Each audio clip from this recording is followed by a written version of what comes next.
I think they would get bored if they made the same album twice. I think Geddy said, we're always looking for the better Rush or the best Rush. So whatever we've done, next time we need to do something different. Or if it's not immediately the next time, there will be evolution, there will be change. We'll still be the three of us, but we're not sitting back and being cautious. We're taking things head on. And for better or worse, you'll like it or you don't. We'll like it because we'll release it. We're totally booked. Rock and roll! Well, I think I'll leave you to your reading. Little Hand says it's time to rock and roll. Rock and roller! We are totally booked. Welcome back to Booked on Rock, the podcast for those about to read and rock. I'm Eric Senich. Before we get started, if you would like to support the podcast, get episodes commercial free, sign up for the Backstage Pass from Patreon, just $5 a month. The link is in the show notes, or you can go to bookedonrock.com. All right, our guest, a first-time guest to the show, Richard James. He is the author of Rush 1984 to 2015. Every album, every song is part of Sonic Bomb's On Track series, which I'm a huge fan of. Welcome to the podcast, Richard. Thank you, Eric. Nice to see you. Trying to fit all of Rush's catalog into one book. That was, you were saying before we started, that was the initial concept. Yes. Talk about why it eventually, we led to let's split it into two, and then also what makes 1984 the true beginning of the new Rush era. It's a labour of love, without a doubt. Of course, I'm a huge Rush fan, and the original plan to do one book was to try and get every facet of Rush's albums into one book with a total of about 60 to 65,000 words. It just wasn't doable to give the albums credit where they're due, and the vast majority of them are due an awful lot of credit, and to be critical of the ones where I feel it didn't really work for me. So the idea, chatting it through with the publishers, was to divide it into two. And the natural break point seemed to be finishing the first volume with Signals, which is, of course, the last time Terry Brown was involved until incredibly recently, when Grace Under Pressure was revamped and given the Terry Brown remix. So 1982 with Signals was the end of the first book, a year off in effect, and 1984, Grace Under Pressure, the first time around, is the first proper chapter of the second volume. Yeah, so people can pick up that first edition. I was trying to find what year that came out. Was that a few years back? That's 2 years ago. 2 years ago, 1973 to 1982. So pick up that copy if you haven't yet. This era, you describe it as one of constant reinvention. The shift towards keyboards in the early to mid 80s divided fans. Do you think that criticism was fair or misunderstood? Oh, when you write a book, inevitably it's your opinions. I've got a very good friend of mine, also a massive Rush fan, who I sent all of my drafts up to and said, what do you think? And he would come back saying, yeah, like that. No, really don't like that. So it's kind of two people wrote the book, and we share the same general view that much of the mid-80s output, they sound like, with the exception of obviously Geddy's voice, Alex's always inventive guitar work and peerless drumming rather, just don't sound like the same band. That isn't a problem. The progress, the different instruments, the desire to write new styles of composition, I'm completely behind. I just don't think some of that material is very good. Some of it is. When they're good in the synth era, they're still good. But parts of it, I felt, when I was listening to the albums again and writing the reviews, I found my mind wandering. And I wanted to note that because it didn't hold me. And Rush music, whatever they're doing, it shouldn't be boring. And to me, it just lacked some flair and some real compositional original ideas. It seemed like they were trying to occasionally sound like other bands of the time in the general shortening and sort of the almost pop song nature of some of the synth era. Yeah, I wonder how much of that has to do with the departure of Terry Brown. Grace Under Pressure is that first album you cover. How much did the lack of a producer, a strong producer, impact the final product there? That was something that came to the fore reading up about Grace Under Pressure, with Peter Henderson at the helm. And he wasn't the first choice, but he proved to be the man who, delivered the goods in the end. There's a quote somewhere in the book from Geddy saying he couldn't make a decision. And that's what you need in a producer. Somebody who says, yeah, that's really good, or let's not do that. Let's think about that. Or Alex, you played something there, love it. That kind of guiding, cohesive force. At the end of the first volume, where Brown and the band parted ways, Terry Brown's thoughts are that he didn't like the direction the band were intent on pursuing, and he didn't. Whilst he wasn't against keyboards, he was against keyboards taking over to the extent that they did. Signals is a mostly fantastic album, but it would be stronger if the guitar was more prominent. Subdivisions, brilliant opener, but it's swamped with the synths.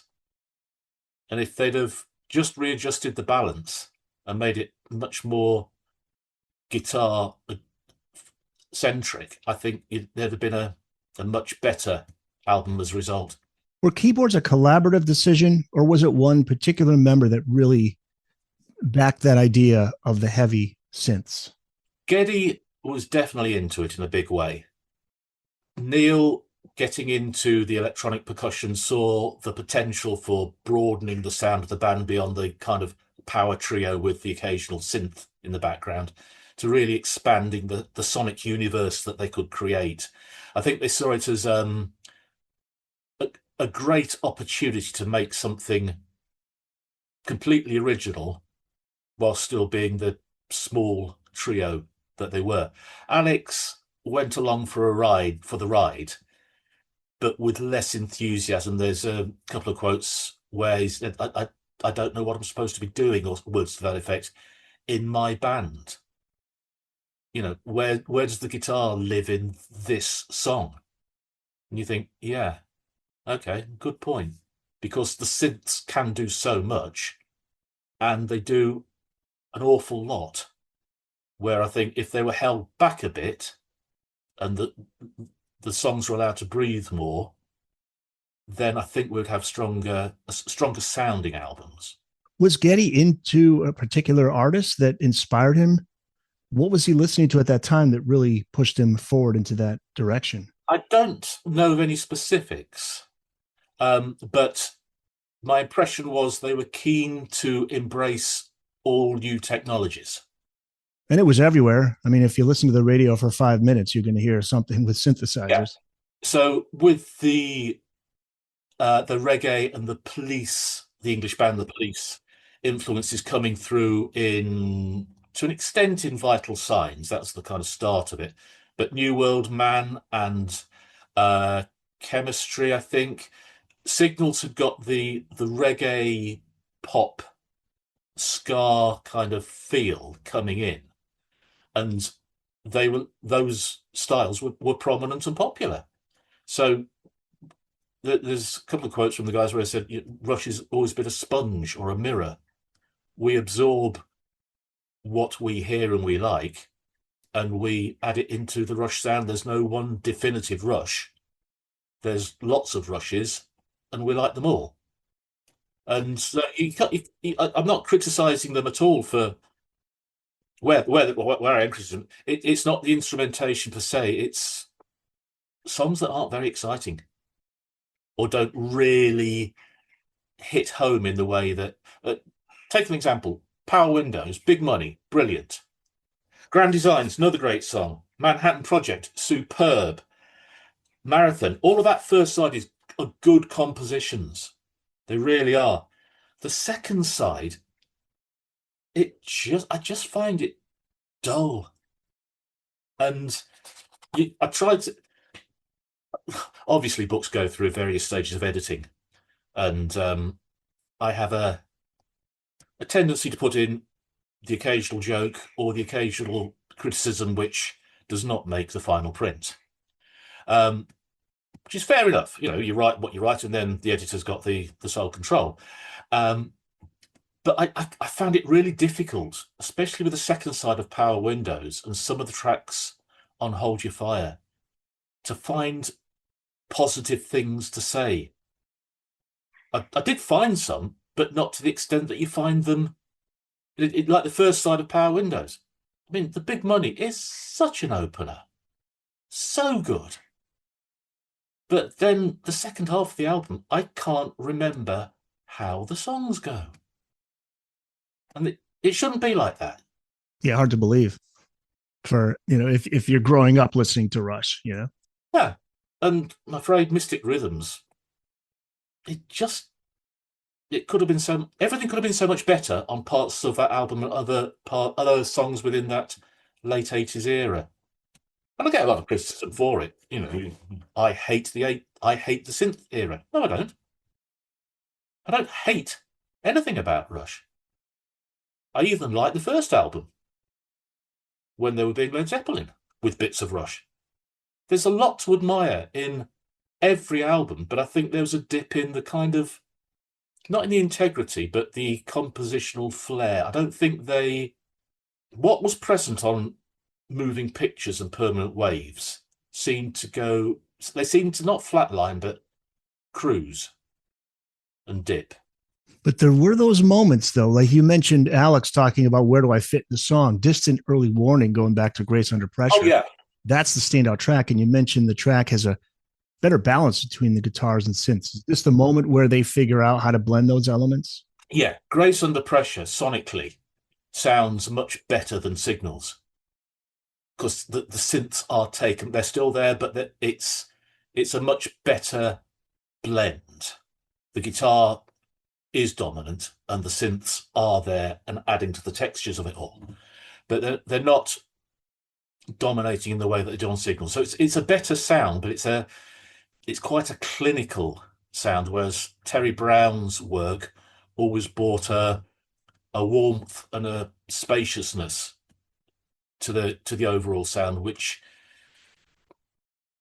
Grace Under Pressure, to me, and I haven't got the very recent remix, it sounds too sterile. It lacks,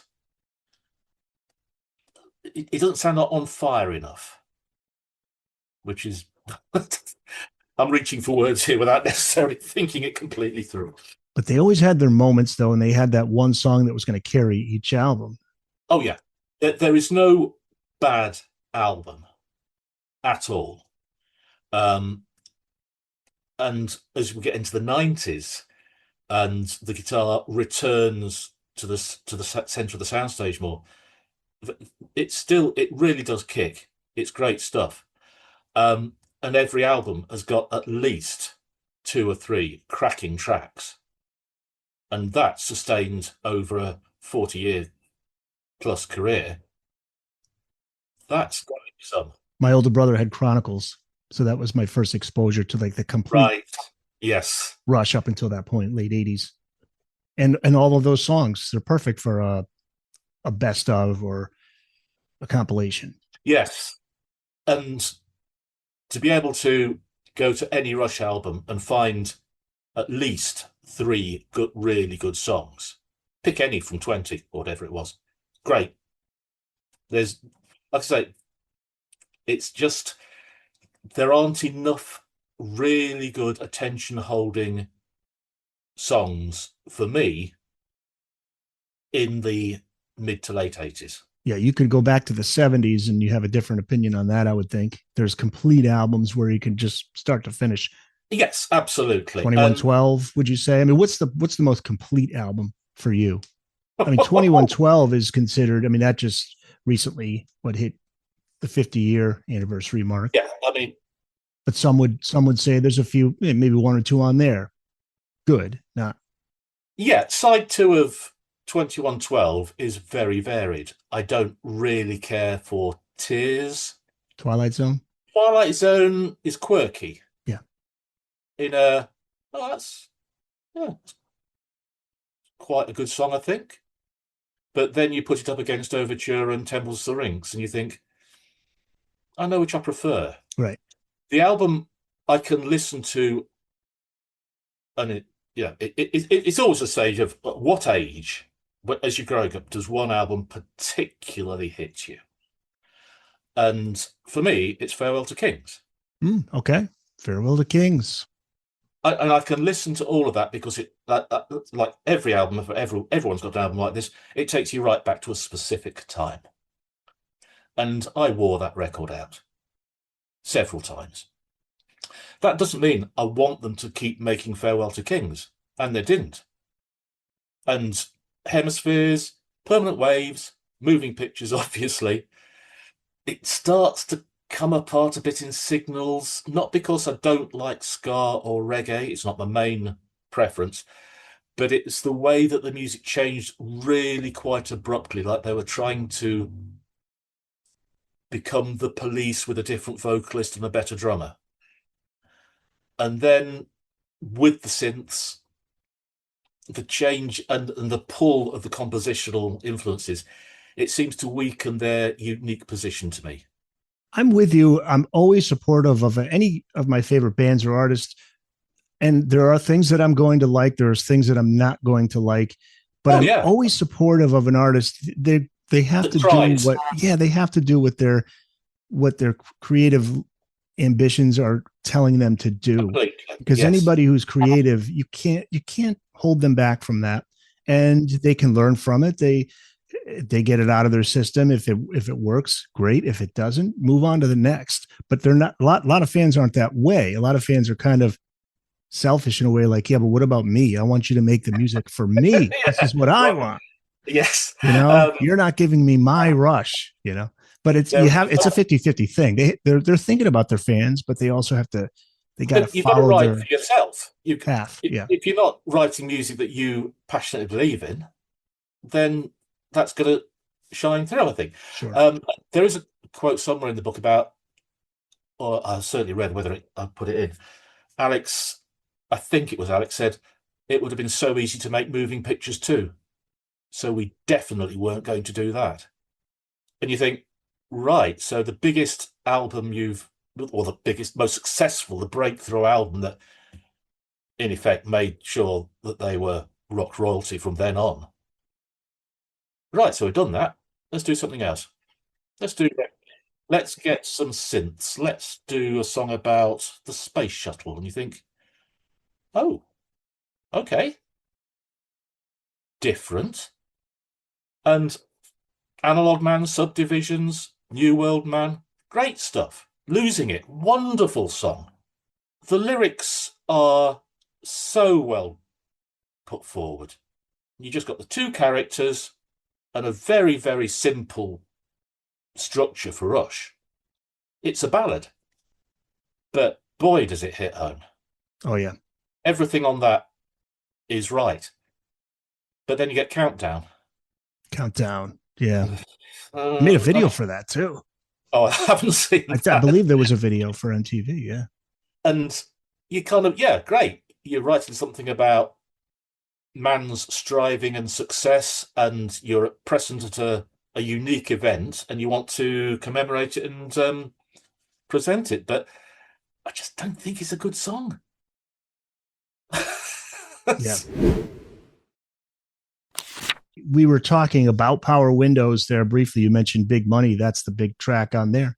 Peter Collins, what are your thoughts on him? Did he push them too far into the synth-driven direction? Was he the right producer for Rush at that moment? After the struggle they had with Grace Under Pressure, I think they wanted somebody who would come in and say, right, we're doing this. A decision maker, someone who got a vision, somebody, I'm sure there's a quote somewhere who said, right, I'm not interested in what you were. I can make you sound better than you've ever sounded before. And you think, right, so all we have to do is write and play the songs. The struggle of recording and mixing, sequencing, that's not our problem anymore. So we can go and do what we want to do, and then we approve what you do. So I think there's a huge influence there. And what I find really interesting, you've got Power Windows and Hold Your Fire, which are sort of centerpieces of the synth era. And then he comes back and you've got Test for Echo, which is I really like Test for Echo. And yet many fans it's a kind of a low point. And I think, no, that and Counterparts, same producer, but you wouldn't believe it from the sounds that he conjured up in the 80s, or the sound colors, the textures that they used then. They were pretty much a back to basics 3-piece rock band in the 90s.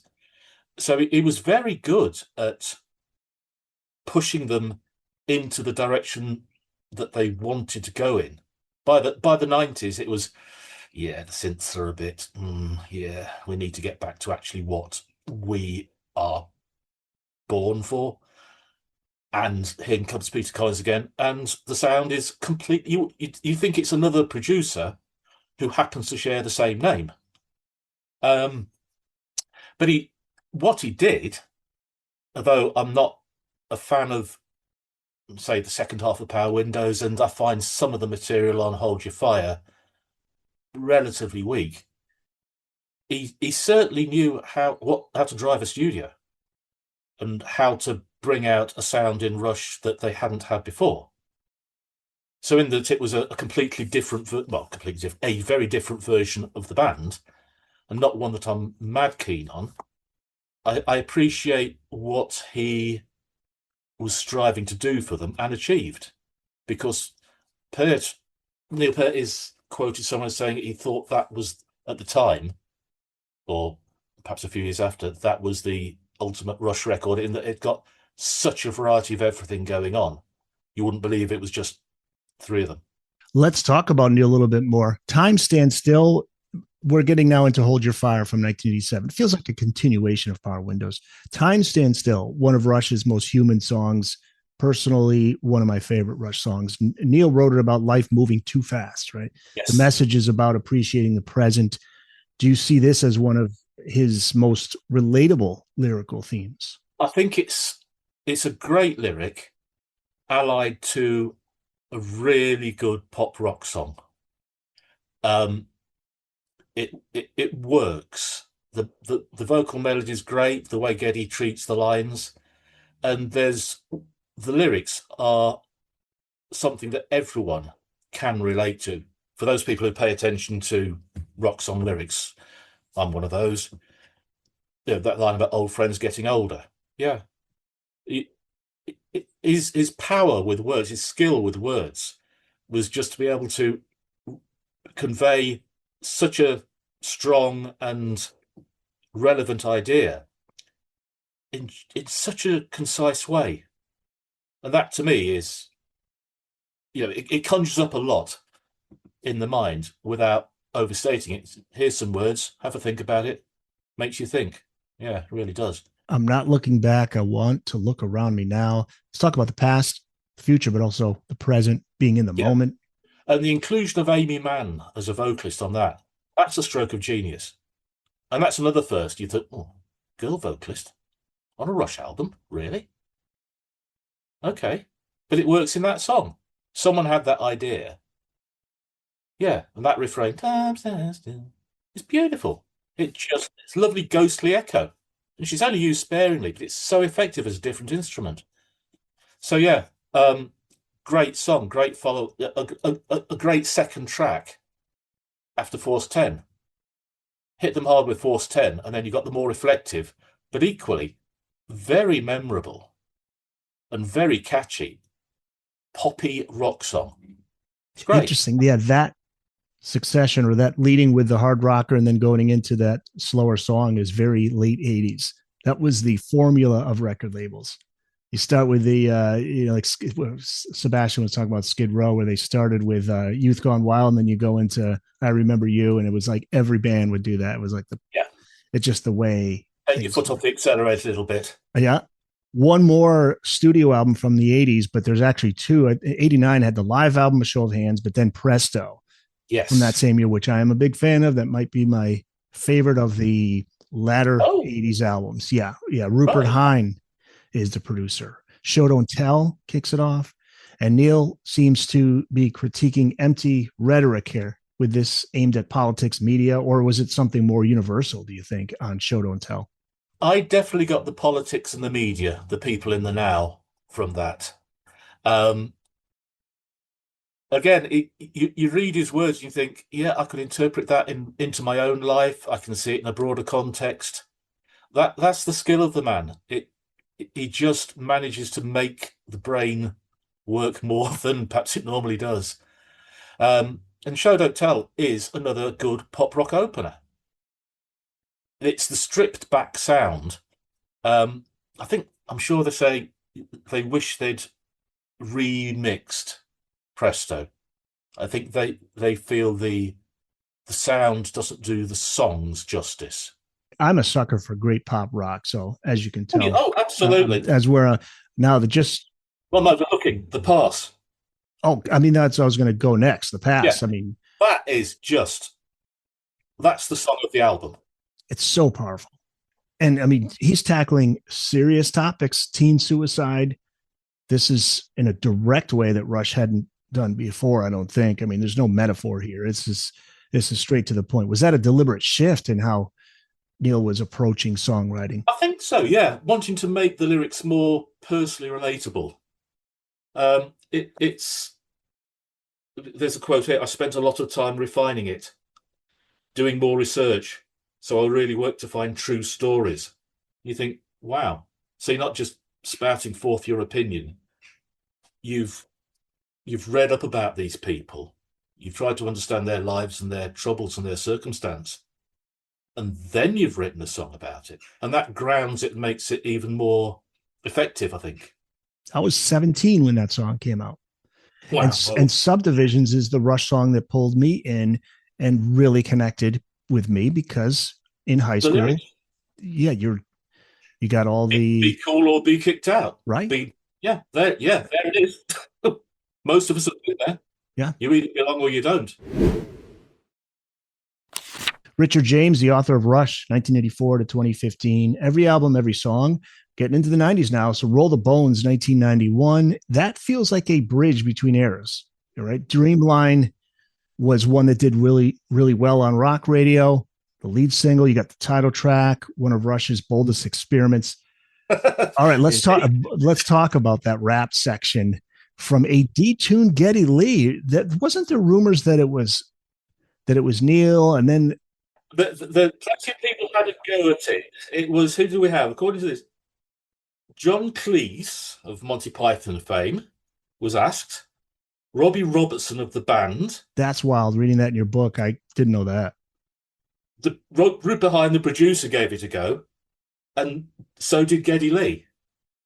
Yeah, many thought it was Neil, but wasn't there the rumor that it was an FM DJ, or was that a different song? I haven't heard that. I don't know that. That might be a different Rush song. It might be a different one, but I remember hearing that for the first time and thinking, oh, right. what? Completely confused, because Rock the Bones is a mixture. It's a potpourri of all sorts. It is. And rap, of course, was very, very popular and in the mainstream. So, of course, Rush absorb it. But yes, so you think it's a genuine creative move or a product of the early 90s movement? I go with the former. Even now, listening to it now, it's a bit wince-inducing. Again, but I'm criticizing new ideas. Let's put a rap section in.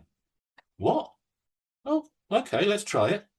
Enough people like it? Yeah, that's good.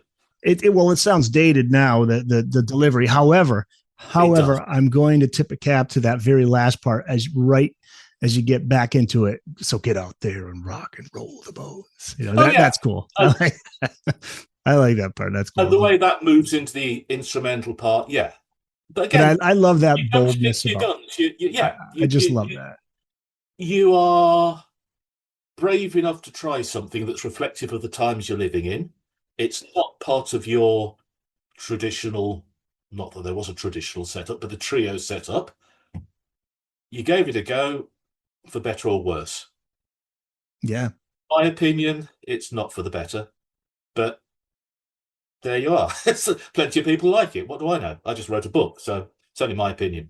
Ghost of a Chance feels like one of their most personal songs. Neil writes about love in a very grounded, almost skeptical way. How different is this from your typical rock love song? It's almost as if they were determined to write in as many different and not particularly conflicting styles, but not familiar styles. You know, a love song. Well, Tears was a love song of sorts, going back to 2112. Madrigal was a allegorical love song from Farewell to Kings. But there's never anything that's, love is always all in all these pop songs. And then Rush just goes straight at it. You think, oh, okay, different again. But to me, not a particularly strong song. It does get airplay every Halloween. Every radio station's included on their Halloween playlist, even though it has nothing to do with ghosts, but no, it's in the title. It's a weak link, but yeah. So Counterparts from 93, Stick It Out, Nobody's Hero. Absolutely loved both of those songs. Marks a return to a heavier guitar sound from Alex Lifeson. You talked about this. Yes. And also, I think the songs sound better. I just think the majority of certainly the first side is really good, strong. Rush back at what they're doing best. They've kind of shaken off the shackles of the technology and the softer, poppier side, and just thought to themselves, you know what? We're a rock band. How much of that has to do, though, with Nirvana, Pearl Jam? Yeah, exactly. Again, just getting back to their roots. Down rock, suddenly it's very popular, and you're a major band. You're thinking, yeah, we can do stripped down rock. In fact, that's what we started out doing. Right. Interesting move. Yes. Keeping up with the times while in doing so, you're going back to your roots. Yes. Which is interesting. But there's elements of the sort of prog rock skills in there as well to keep it musically interesting. They're not just slamming out basic rock songs. Again, we're back to the intelligence of the lyrics and the thoughtfulness of the arrangements. And also, stuff like Nobody's Hero. Brilliant song. Unconventional. And lyrically, pretty gutsy. First verse touches on AIDS. Yeah. Touches on AIDS, yeah. Yeah, do you feel the connection here between this and the past? No, I've not got AIDS. No. Oh, sorry. Oh, I'm sorry. Thank God. Is this another step in pure, like, writing toward, more? This reminds me of the past in that it's the way it treats its subject matter.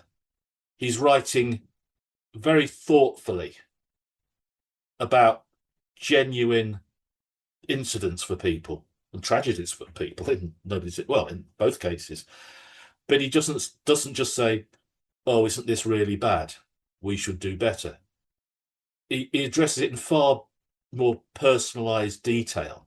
I didn't know the girl, but I knew her family. And that's almost like a conversation between him, or Geddy, and the listener, just relaying the story.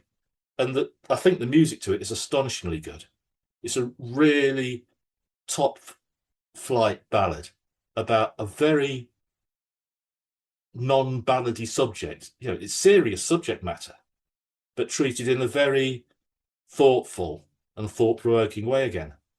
It reminds me of the Rod Stewart song, Killing of Georgie, parts 1 and 2. Yeah. That kind of reflective, semi-conversational style of getting the song across. It's magnificent. Very anti-rock and roll. I mean, that's something that people didn't really want to go near if you're a rock and roll band. But here we have sympathy or empathy for that person. But then they've never been the clutch your fist in the air, everyone chant along with this kind of band anyway. That's not the audience, that they don't want that from their audience. Yep. They want, this is our music. If you like it, great, but we're not going to do, oh, this is really bad. Shout, this is really bad 4 times. No. You're intelligent people. This is what we think. What do you think? Oh, and by the way, here's a great tune to help you along. Find the Booked on Rock website at bookedonrock.com. There you can find all the back episodes of the show, the latest episode in video and audio, links to all of the platforms where you can listen to the podcast, plus all the social media platforms. We're on Blue Sky, Facebook, Instagram, TikTok, and X.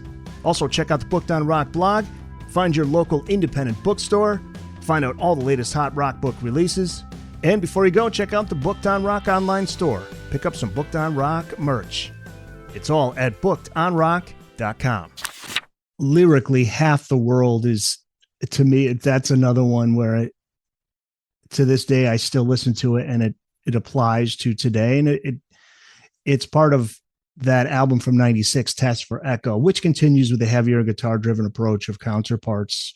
What do you think Neil is ultimately saying about how people see each other in Half the World? It's the balance thing from Hemispheres.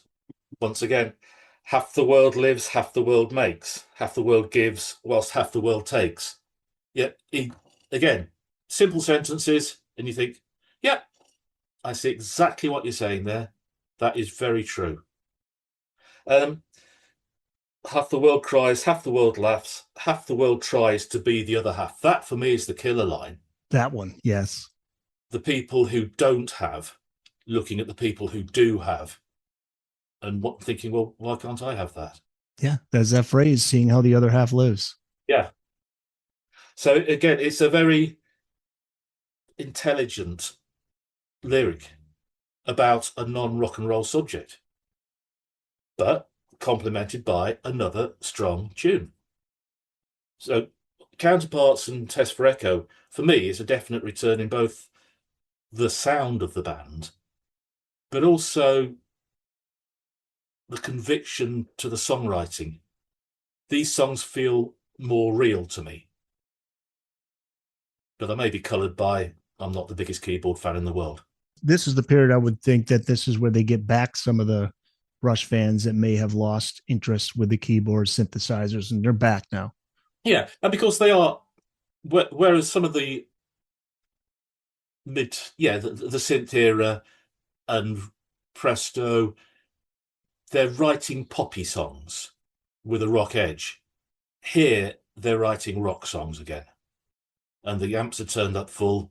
And that very, very fact that you hear, the first track of Anime from Counterparts, you've never heard Neil count the band in. Yes, that's such a great song. Yeah. 3, 4! And you can feel the palpable energy of, right, brace yourselves. 3 guys are going to play their instruments very loudly indeed, which isn't what you got a few years ago. It sounds like they're back doing what they genuinely want to do and enjoying themselves hugely as a result. Sure. And then unfortunately, tragedy is not too far away here. We have the live album, 98's Different Stages, 2002, which is I mean, one of the greatest live bands ever. So you've got some great live albums out there from Rush. 2002, they returned with that new studio album, Vapor Trails, One Little Victory, Secret Touches on there. And it comes after a long hiatus. Neil Peart's personal tragedies. He lost both his daughter in 97, his wife in 98. I mean, how much does that context shape the way we hear this album? It can't help but not to, can it? When the news broke and you thought, well, Different Stages, that was a really good live album. There's not going to be any more Rush. And whilst not celebrating that fact at all, I remember thinking, okay, they're going to stop being a band, because how do you go back to work after that? You can't imagine it.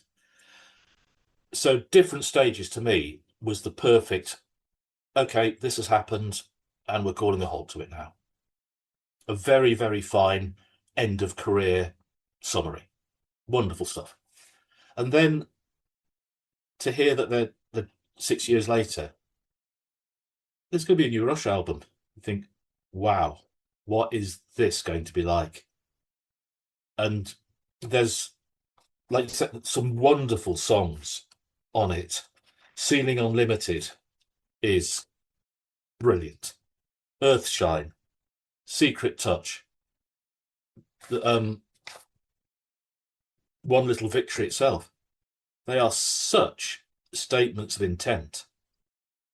And you just, I remember reading up on, how they got back together and how they just sat and talked in a studio for hours and didn't do any playing at all.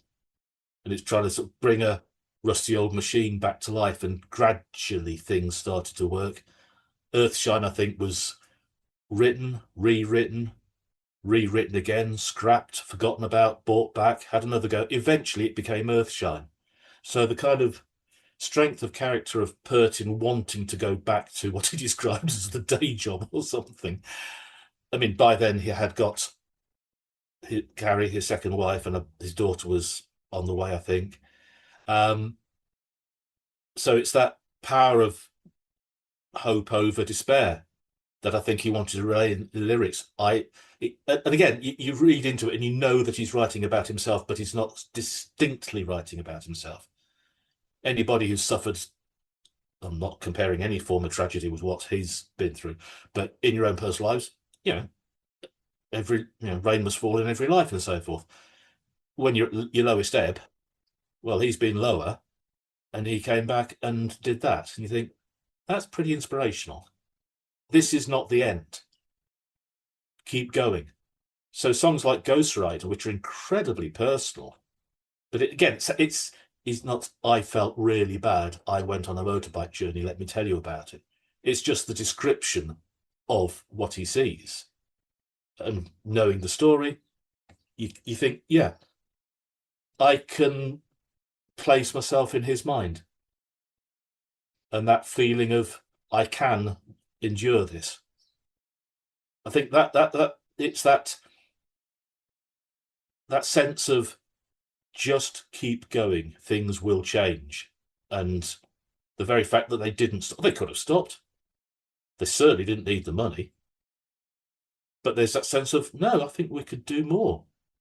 Not just trot out another tour and another greatest hits album. We can write new material. And the new material, when they did get back together, is easily as good as anything else they came up with before. Lo and behold, now they start to become this legacy act, as we get into the 2000s. Now now they're starting to get that legitimate respect that they didn't get. Should have had, but didn't get, not by fans, but by the music, the media, the critics. Yeah, it was. I do like the fact that the induction into the Hall of Fame, Geddy and Alex being that kind of the showman, as it were, who'd always meet the fans and we went and we did all the thing. And Neil just went off on his motorcycle. I'm not bothered. Yeah. I'm not. And Alex with his blah, blah, blah speech. Yeah, just one of the funny. You think the circumstance, and you've worked all these years, and finally you've gained industry acceptance, and you just turn into a comedian. Yeah. If good comedy is timing, that's perfect timing. He's waited all that time, and then he hits them with that. But that's part of the fun of the band, It sure is. They had what a sense of humor. Eventually, people were finding out more and more as we get into the documentaries and the articles written about them. They're hilarious. The three of them were like the Three Stooges. Yeah, and they just play off each other relentlessly. Right. And I remember on the tour seeing, I forget which tour it was, but one with the washing machines and then with the rotisserie chickens. Did not take themselves too seriously. Yeah. Critics said that they took themselves, any progressive rock band takes themselves too seriously. Really? Okay. But all right, the music's serious. Yeah. They're writing very good music with very good lyrics and delivering it with complete conviction. Right. And yes, I'm standing in front of a washing machine. Yeah. Playing my bass, playing synthesizers and singing. What have you got? Brilliant. Talking about, we were talking about surprise moves that people didn't expect with Rush. The Feedback album was like, whoa, okay, wait a minute. This came after, by the way, Rush and Rio, which was the live album from Yeah. 03. But 2004's Feedback has, it leans heavily into the 60s British invasion cover songs, garage rock. Summertime Blues was released as a single. Yeah, why did they choose this moment in their career to look backward instead of forward? It's probably one of those ideas when you've had a few drinks that sounds brilliant and the next day doesn't sound ridiculous. And the idea must have been, you know what? Why don't we play the songs that we learned as we were getting adept on our instruments, our influences? So the Who, the Yardbirds, all of that stuff they grew up as teenagers with and loved. It's a bit of an indulgence, but it's great fun. And they're not mucking about. Summertime Blues is a really powerful rendition of the song. There isn't a wasted track on Feedback. And I think it's a sense of, we're back. We've got Vapor Trails out. Rush in Rio is a great album. Yeah, let's do this for a giggle, whilst we have a think about what we're going to do next. And I think it was recorded in a matter of 2 or 3 weeks. I was going to say, it sounds very raw, like it was mostly recorded in 1 or 2 takes. It's got that feel to it, like they're almost in the garage as teenagers just jamming. Yeah, they're having fun. Yeah. It comes across in all aspects of the performance. It certainly wasn't what we were expecting. But, by now we're in the stage of studio album, live album, possible anniversary album, another studio album. This one is an oddity, but it's a delightful oddity because they've never covered other people's songs on their studio albums. And some bands, of course, have. Even when they've achieved success, oh yeah, now we're going to do our cover of whatever. Okay. Why? Here's an album, mini album, if you like, 28 odd minutes. Everything we liked as teenagers. Enjoy it or don't. There'll be another Rush album along shortly if you don't like this one. And there was, 07 Snakes and Arrows, which marks a return to that original material. Far Cry, Spindrift, The Larger Bowl.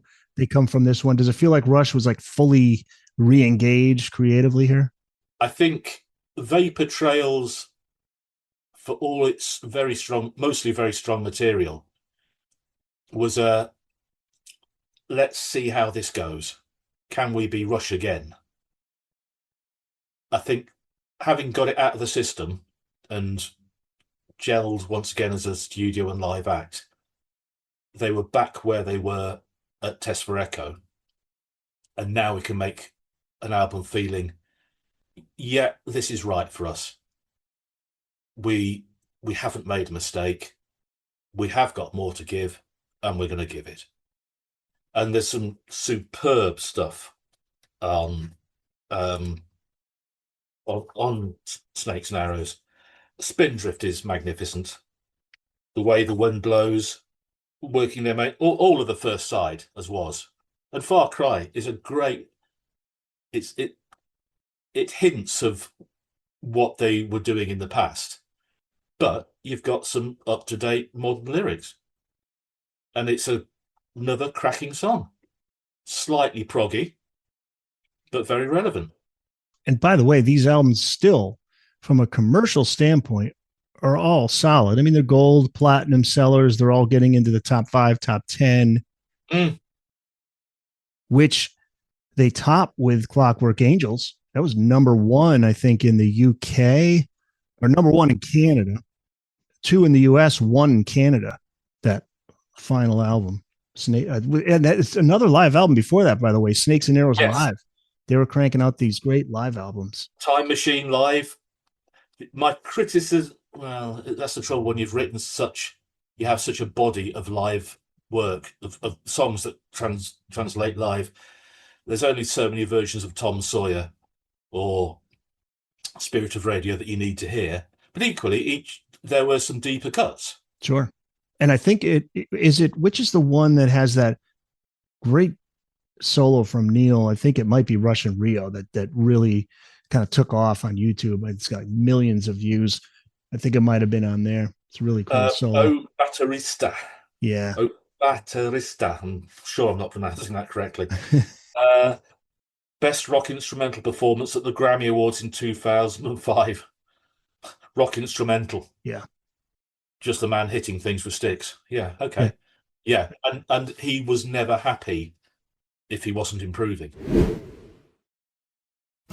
Thanks so much for checking out the Booked on Rock podcast. If you've just found the podcast, welcome. If you've been listening, thank you so much for your support. And make sure you tell a friend, a family member, share on social media, and let people know about Booked on Rock. And if you do like the podcast, make sure you subscribe, give a 5-star review wherever you listen to the Booked on Rock podcast. We're on Amazon, Apple, iHeart, Spotify, Spreaker, TuneIn, and on YouTube Music. You can check out the full episodes on video, along with video highlights from episodes on the Booked on Rock YouTube channel. Find it at Booked on Rock. Thanks again for listening. Now back to the show. Clockwork Angels from 2012. That's got Caravan, BU2B, which is one of my favorite titles of a song, Headlong Flight, The Wreckers, The Anarchist, and The Garden, which I want to ask you about because that closes the album in a reflective, almost peaceful way. Does it feel like a goodbye, even if it wasn't written that way, but looking back? I think so, yeah. Yeah. I mean, it mirrors the protagonist of the story. He's had all these adventures, he's survived, and now he's taking stock.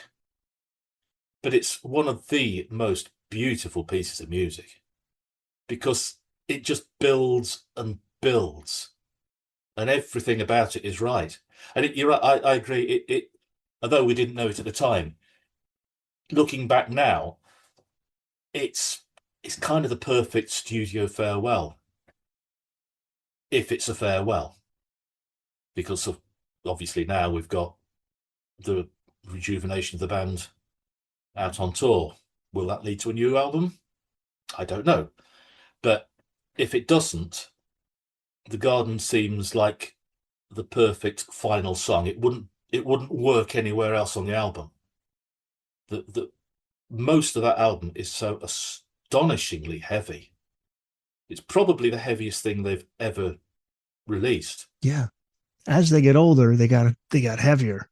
They didn't mellow out with age. And more determined to, yeah, we're old men now. Okay. Have a listen to this. Yeah. What is this?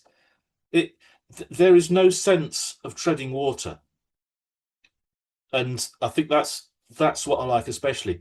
They're just relentlessly pursuing something. And also, this was the only album they ever made, which was a concept album. 2112 wasn't the first side, but the other side. It's the first side only. Exactly. Nothing to do with what you've just heard at all. You've got the link of Cygnus X1 into Hemispheres. So that's a concept album. Well, it's a side and a bit of a concept album. Okay, that's good. But then to actually have best part of an hour, was it more than an hour, of one story told with such invention and such power in the recordings. I mean, it's an astonishing piece of work. So final question, when you step back and you look at Rush from 84 through Clockwork Angels, what do you think ultimately defines that era and why should it still matter today? Ooh, there's a question. Exploration, a period of exploration. Constant reinvention and constant exploration. I think they would get bored if they made the same album twice. They talk about some albums being two of a kind. So Farewell to Kings and Hemispheres were linked. Power Windows and Hold Your Fire linked. But it was never a case of, because we've made this, we're going to make it again. We might take elements of what we've been playing and broaden it and go further. But I think it's the fact that there's, I think Geddy said, we're always looking for the better Rush or the best Rush. So whatever we've done, next time we need to do something different. Or if it's not immediately the next time, there will be evolution, there will be change. We'll still be the three of us, but we're not sitting back and being cautious. We're taking things head on. And for better or worse, you'll like it or you don't. We'll like it because we'll release it. But I think they certainly, since the band got back together, that was just an upward trajectory. Vapor Trails started where Test for Echo left off, in that they were absolutely going to make another album and see how it went. Snakes and Arrows stronger, and then Clockwork Angels probably up there with the top 3 albums of their career. An interesting era to dive into, and that's why I would highly recommend this book, because we know the classic era, the 70s, we get it, the early 80s. Yeah, those are those peak years commercially, but still, I mean, this material that they put out from 84 to 2015, it's really interesting to listen to it in chronological order and see where they're going. And you read this book as you're listening to them. It's really cool. You get that track by track breakdown. And like you say, your opinions on each. It's out now, Rush 1984 to 2015, every album, every song. It's wherever books are sold. It's on Amazon. If you're in the UK, burningshed.com is a great place to go. And Richard, can people find you online? They can, yes. I'm a guitar teacher, so Richard James Guitarist.co.uk. You can get me through there.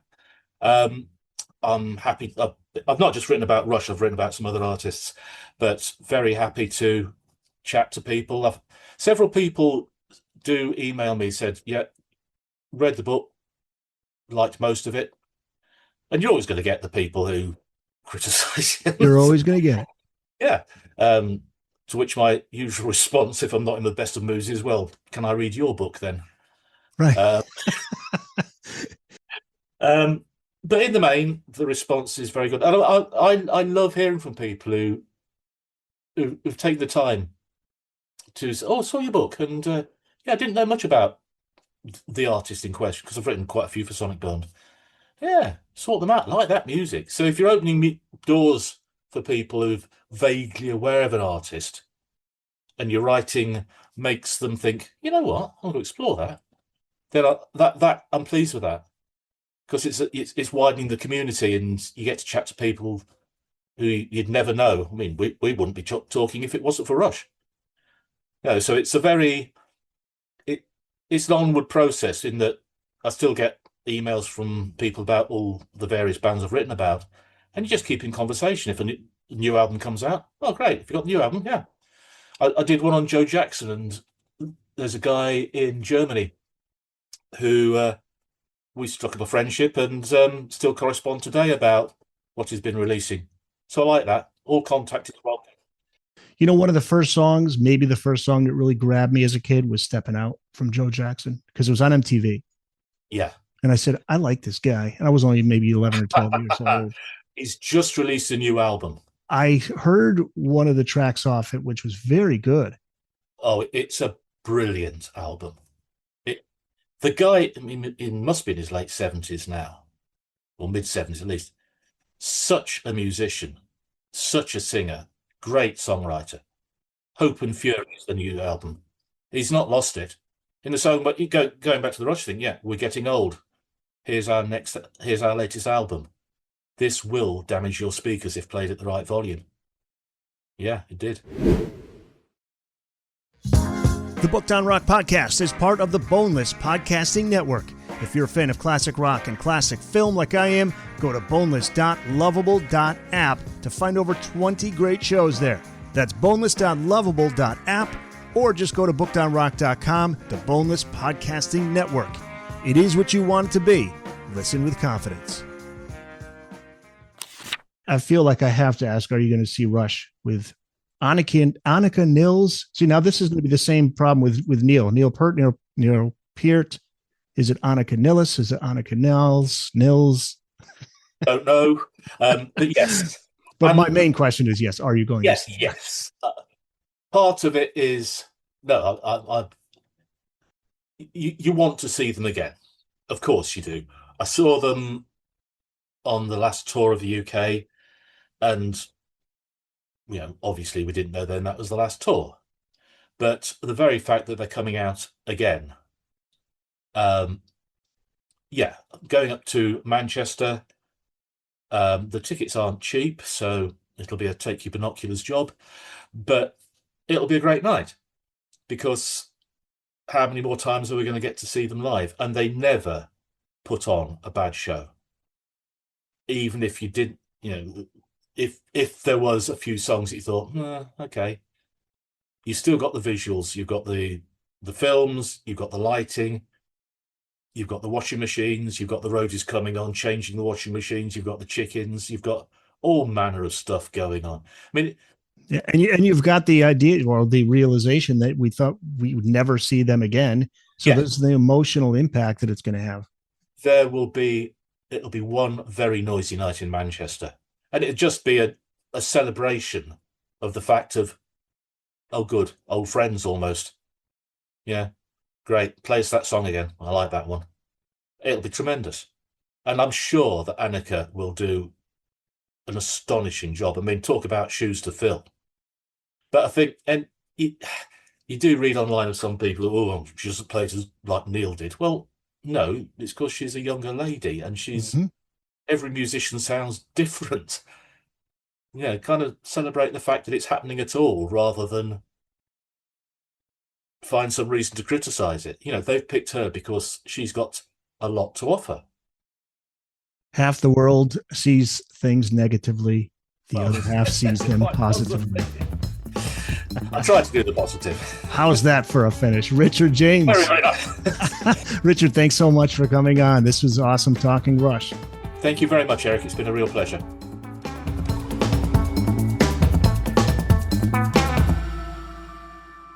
That's it. It's in the books.